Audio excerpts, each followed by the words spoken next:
Video को देखने से पहले लाइक करें, सब्सक्राइब करें एंड बेल आइकन पर क्लिक करें।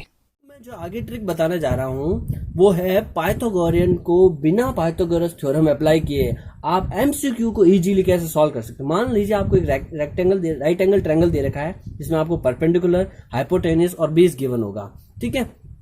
अब इनकी जो ट्रिपलेट बनेंगे वो कैसे बनेंगे वो देखिएगा। परपेंडिकुलर फॉर्मूला क्या होता है भाई आपने, एच स्क्वायर बराबर में ये तो होता है एच का स्क्वायर बराबर में बेस स्क्वायर बराबर में बेस का स्क्वायर यानी आधार स्क्वायर प्लस में परपेंडिकुलर यानी लंब का होल स्क्वायर। ये चीज क्लियर हुई कि नहीं हुई अपने, ठीक है। ये अपना यहाँ पर फॉर्मूला होता है। अब मान लीजिए आपको बेस दे रखा है 3 तो आपने 3 का स्क्वायर किया और परपेंडिकुलर दे रखा है 4 तो उसका स्क्वायर किया। आंसर क्या आएगा 16 प्लस में 9, ठीक है ना, 25, ठीक है। अब देखिए 9, 3 का स्क्वायर कितना हो गया 9 आ गया और प्लस में 16 तो क्या आया 25। और 25 का स्क्वायर रूट क्या होता है, स्क्वायर रूट मतलब समझ गया ना आप, इसको आपको ऐसे लेना है, ठीक है ना। तो या पहले ऐसे लिख दो और फिर ये वाली जो वैल्यू होगी ये अपना आंसर होगा, ठीक है। वर्ग का उल्टा वर्गमूल स्क्वायर रूट, ठीक है। इसी तरह 6 का स्क्वायर करेंगे 36, 8 का 64, दोनों को सम करेंगे 100 और इसका स्क्वायर रूट लेंगे अपन ये स्क्वायर रूट तो क्या आ जाएगा 10 आ जाएगा। तो अपने पास है यानी प्रत्येक तिकड़ी में बड़ी संख्या का वर्ग शेष दोनों संख्याओं के वर्ग के योग के बराबर होता है। इसका मतलब आपको चेक करना है कि ये पाइथागोरस थ्योरम को प्रूव करते हैं कि नहीं करते हैं। तो जो बड़ी वैल्यू है उसका स्क्वायर निकाल दो और ये जो 8 और 6 और 8 है, ये 6 और 8 है, इसका सम निकाल दो, स्क्वायर करके सम निकाल दो, इक्वल आए तो वो पाइथागोरस थ्योरम को सूट करता है। अब मेरा क्वेश्चन यह है, इंग्लिश में कहूंगा, the square greatest number in a triplet is equal to the sum of square of other 2 number. वही मैंने अभी कहा कि जो बड़ी वैल्यू का स्क्वायर होता है अदर 2 वैल्यू के स्क्वायर के सम के बराबर में होता है। अब ध्यान रखो एक चीज, देखो पाइथागोरस थ्योरम में आप हमेशा ये फॉर्मूला यूज करते हो पाइथागोरस का। अब आपको पाइथागोरस थ्योरम का फॉर्मूला यूज करने की जरूरत नहीं है। 99% कितना परसेंट 99% जो मैंने यह वैल्यू दी ये पूरी ये ट्रिपलेट है। क्या है ये ट्रिपलेट है, कपलेट नहीं कह रहा हूं मैं, ट्रिपलेट कह रहा हूं, ठीक है। ये 3 जोड़े हैं, ठीक है ना। इन तीनों को आप या तो याद कर लो, लर्न कर लो, रट लो, कुछ भी कर लो, इन तीनों से बाहर आपके क्वेश्चन नहीं आएगा पाइथागोरस थ्योरम के अंदर मैं पूछ रहा हूं और कुछ नहीं। ये एग्जाम में आपका जो कैलकुलेटिव पार्ट है उसको बिल्कुल कम कर देगा। जैसे ट्रिग्नोमेट्री में आप यूज करते हो बार बार, हर जगह इसका यूज होता ही है। तो देखो 8, 5, 17, 7, 24, 25, 20, 21, 29 और 5, 12, 13। अब देखो क्वेश्चन कैसा आता है और इसका अपन कैसे यूज करेंगे।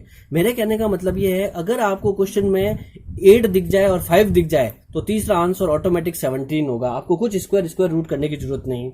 अगर 7 आपको बेस दे दिया, 25 आपको हाइपोटेन्यूस दे दी तो 24 आपका परपेंडिकुलर होगा। एक ट्रिक है, जो सबसे कम है वो तो होता है आपके बेस, जो उससे बड़ा है, ठीक है ना, वो क्या होगा परपेंडिकुलर, और जो सबसे बड़ा है वो हो जाएगा आपको हाइपोटेन्यूस। ये चीज क्लियर हो गई। अब देखो एक क्वेश्चन देखते हैं अपन इसमें से, ठीक है। एक यदि किसी त्रिभुज में लंब का मान 12 सेंटीमीटर, आधार का मान 5 सेंटीमीटर तो कर्ण का मान ज्ञात करो। इंग्लिश में, in a right angle triangle the perpendicular is 12 centimetre, base is 5 centimetre, then find the hypotenuse. क्या जोड़ा है 12, 5। अपन पीछे चलते हैं वापस, मैंने बताया था 12, 5, ये देखो 5, ये 12 और इसका अगला आंसर क्या आना चाहिए 13 आना चाहिए, यही चीज है। अब देखो अपन कैसे फाइंड आउट करते हैं। आंसर हमारे हिसाब से 13 है, ट्रिपलेट के हिसाब से। हम यहाँ इसको फॉर्मूला लगाएंगे, तो हमने फॉर्मूला लगाया तो फॉर्मूले में P square plus B square बराबर में एच स्क्वायर। अब इसने क्या दे रखा है, ये रहा परपेंडिकुलर, परपेंडिकुलर कितना है 12 सेंटीमीटर और बेस दे रखा है 5 सेंटीमीटर, तो ये आ जाएगा 12 सेंटीमीटर और स्क्वायर क्या 144, 5 का स्क्वायर ये इधर आ जाएगा 25, दोनों को सम किया 169, इसका स्क्वायर रूट यानी 13। तो आंसर क्या आया केवल 13 आया कि नहीं आया।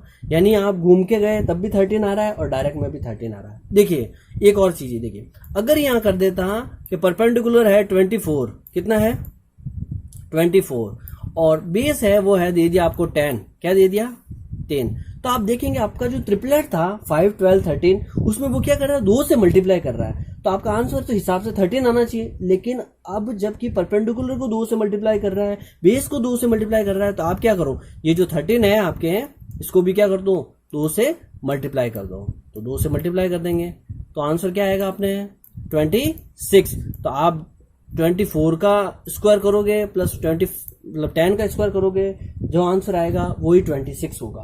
क्लियर हो गया? इसका मतलब पाइथागोरस को तो छोड़ो, अब इधर पकड़ो, ये रट लेना आप जो भी मैंने ट्रिपलेट बताया। क्लियर हो गया? चले आगे बात करते हैं। अब बात करते हैं स्क्वायर रूट की। तो जो मैं आपको इस टाइप का ये दिखाता हूं ना, ये स्क्वायर रूट कहलाता है। Square root is inverse operation of square. Square करोगे तो ऊपर पावर क्या आएगी? 2, और स्क्वायर रूट करोगे तो ऊपर पावर क्या आएगी? हाफ। ये चीज हो गई क्लियर? ठीक है। तो वर्ग मूल वर्ग की प्रतिलोम संक्रिया है, ठीक है, और इट इज डिनोटेड बाय चिन्ह ये। अब देखिए कैसे उल्टा चलेंगे अपन। जैसे 9 था, 9 का क्या हो जाएगा? 3। तो उसी तरह यहां पर एग्जाम्पल के रूप में आप देखोगे 64 है तो 64 का क्या हो जाएगा? 8 हो जाएगा। 121 का 11 हो जाएगा। 400 का क्या हो जाएगा? 20 हो जाएगा। और इसी तरह 196 का 14 हो जाएगा। ये चीज क्लियर हो गई। ये बहुत सिंपल है, आप खुद कर सकते हैं, छोटी क्लासों में आपने पढ़ा होगा। बेसिक के रूप में मैं आपको बताना चाहूंगा, because without basic maths is not possible. अब बात करते हैं, एक बात ये कहना चाहूंगा कि जो स्क्वायर रूट था, ठीक है, इसको सॉल्व करने के 2 मेथड है। एक आ जाता है प्राइम फैक्टर मेथड और एक आ जाता है डिवीजन मेथड। तो हम यहाँ जो करेंगे वो प्राइम फैक्टर मेथड करेंगे, ठीक है। तो प्राइम फैक्टर मेथड में सबसे पहले एक क्वेश्चन पूछा है, क्या 60 एक पूर्ण वर्ग संख्या है? अब मैंने क्या बताया था? Perfect square. क्या है? Perfect square. देखो बड़ा पीछे क्या है? सिंगल जीरो है। मैंने एक रूल बताया था अभी पिछले वीडियो में कि अगर लास्ट डिजिट सिंगल जीरो हो, ठीक है, और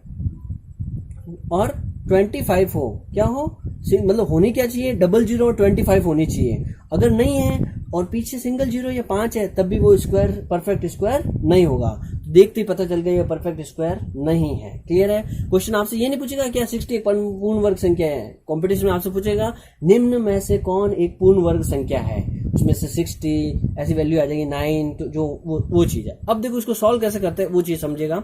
अगर आपसे क्वेश्चन ये पूछ जाए कि 60 में क्या ऐड करूं, 60 में क्या ऐड करूं कि ये एक परफेक्ट स्क्वायर बन जाए, तब आपको क्या करना है? आपको पर ये वाला मेथड झंडा बनाना है। अब देखिए 2 3 6 0 एज इट इज। ये चीज क्लियर हो गई। 2 का हाफ कितना, 30 का हाफ कितना हो गया? 15। ये 15 हो गया। अब 15 किसकी ट्रिपल में आएगा? या तो 3 या 5, तो 5 3 और 3 बन जाए। ये तो क्लियर हो गया। अभाज्य गुणनखंड प्राइम फैक्टर तो सबको आते ही है, नहीं हो तो वापस सीख लो। बस कुछ नहीं, डिवाइड करना है 2, ठीक है ना। यहां पर जो ये दिख रहा है 2 2 5 3, ये सब भी कुछ अभाज्य होने चाहिए। अभाज्य मतलब जिनका पहाड़े में ये खुद आते हैं। आप 60 में ऐसे नहीं 12 ले लो, ठीक है ना, 4 ले लो, वो आपको लेने नहीं है, ठीक है। अब मैं इनका मल्टीप्लाई करूंगा यहाँ पर 2 × 2 × 5 × 3। क्लियर हो गया? अब देखिए जब भी स्क्वायर रूट की बात आती है तो हम पेयर बनाते हैं, ठीक है। 2 का पेयर यहाँ 2 बना। अब 5 और 3 अकेला है, इनके लिए लड़की ढूंढनी पड़ेगी। तो इनका क्या होता है, ये अपनी कास्ट में शादी करते हैं, यानी 5 की शादी 5 से होगी और 3 की 3 से होगी। तो देखो 2 फिर 5 के साथ ये देखो नया 5 आ गया, ठीक है, और इधर क्या आ गया 3, और 3 के साथ एक नया 3 आ गया। ये हमने एक्सटर्नल जोड़ा है। क्यों जोड़ा है? क्योंकि हमें फाइंड आउट ये करना है 60 को परफेक्ट स्क्वायर कैसे बनाए, मतलब क्या जोड़ने पर बनाए या क्या गुणा करने पर बनाए। समझना, यहाँ गुणा करने पर बना रहे हैं, ठीक है। तो ये पेयर बन गया, कितना हो गया 4, ये 5 × 5 25, और 3 3 9, ये 9 हो गया। इन सबको गुणा किया तो क्या आया 900। क्या आया 900। तो 60 परफेक्ट स्क्वायर नहीं है, परफेक्ट स्क्वायर क्या है 900 है। ये चीज क्लियर हो गई। अब देखना मेरा क्वेश्चन ये है कि आपने कितने जोड़े एक्स्ट्रा जोड़े थे। एक तो 5 को जोड़ा था आपने, और एक किसको जोड़ा था 3 को जोड़ा था। यानी अगर 5 3 कितना होता है 15, क्या होता है 15। यानी 60 को किससे मल्टीप्लाई किया जाए कि परफेक्ट स्क्वायर हो जाए 50 से। किससे? 50 से। क्लियर हो गया ये चीज। यानी पूछे तो किससे मल्टीप्लाई किया जाए और क्या ऐड किया जाए, तो 900 में से आप 60 माइनस कर देना तो आपके लगभग 800 और 840 आंसर हो जाएगा। क्लियर हुआ कि नहीं हुआ? क्या जोड़ने पर हो तो क्लियर हो गया, गुणा करने पर तो डायरेक्ट पता चल जाएगा, और जो आंसर आ रहा है उससे, यानी चीज आपकी गुणा करने पर ही आएगी। ये चीज क्वेश्चन में क्या पूछ रहा है वो चीज ध्यान रखना। क्लियर हो गया? आगे चलता है। वह सबसे छोटी वर्ग संख्या ज्ञात करो जो 4 9 10 से पूर्णतः विभाजित हो। वह सबसे छोटी संख्या ज्ञात करो, the smallest square number which is completely divisible by 4 9 10।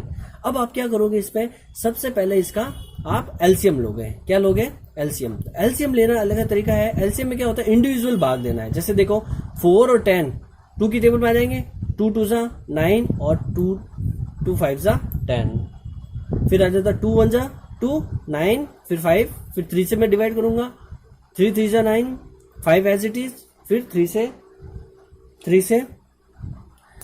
से करूंगा तो 1 1 5 5 1 जा 5। ये चीज क्लियर हो गई यहाँ पे। अब आप मेरी बात सुनिए, अब यहाँ पे भी हम वही करेंगे, इन सबको क्या करेंगे, मल्टीप्लाई, वही 2 2 3 5, ये चीज हो गई। अब ध्यान से देखिए, वह सबसे छोटी वर्ग संख्या ज्ञात करो जो 4 9 10 से पूर्णतः विभाजित हो। अब मैंने इनको क्या किया, मल्टीप्लाई कर दिया। अब आप देख रहे हो ये जो पेयर बनाया, यहां पर केवल 5 ही कम पड़ रहा था, तो मैंने मल्टीप्लाई कर दिया और क्या आ गया, 4 9 जा 36, 5 एज इट इज, ये 5 एज इट इज, एंड तक मल्टीप्लाई करते हैं तो क्या आया, 900 आया। यानी 900 जो होगी वो 4 से भी डिविजिबल है, 9 से भी डिविजिबल है और 10 से भी डिविजिबल है, और कुछ नहीं करना। मतलब आपको हमेशा क्या बनाना है, पेयर बनाना है, अगर स्क्वायर है तो, है ना। और अगर इसी तरह क्यूब है तो आपको 3 पेयर बनाना, और कुछ नहीं, यहाँ 2 पेयर बना रहे हैं हम, ठीक है।